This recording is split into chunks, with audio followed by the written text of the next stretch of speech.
يلا مع بعض نعمل شاورما على الطريقة المصرية. خلاص زهقنا من السوري، نشتغل بقى في المصري.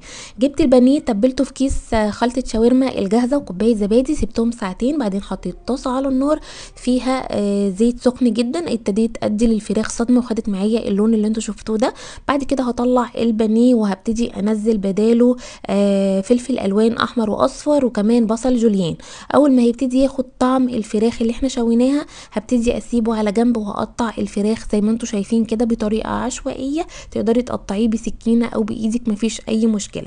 بعد ما قطعتها كلها وبقت بالشكل ده هجيب بقى البصل والفلفل اللي احنا كرملناهم مع بعض في الصينيه وهقلبهم مع بعض. طبعا الشاورما لازم لها حبه توميه مصري. التوميه المصري على طريقتي: معلقتين من الطحينه، معلقه من القشطه، معلقتين من المايونيز، ربع كوبايه من الميه، وهبتدي اقلبهم كويس جدا مع بعض. هحط فصين توم وملح وكمون وهقلبهم كويس جدا مع بعض، وبقى عندنا احلى واسهل صوص توميه. هنجيب بقى العيش السوري، هبتدي ان انا احط حبه من التوميه واحط الشاورما وعليها كمان توميه وعليها حبه من الكاتشب. هبتدي ان انا اقفلهم مع بعض رول بالشكل ده، وهدهنهم دهنه بسيطه من الزيت وهحطهم على طاسه على النار، وهتاخد معانا اللون الذهبي دوت الخطير. وهخلص الكميه كلها مع بعض. يا رب يكون الفيديو بتاعي النهارده عجبكم.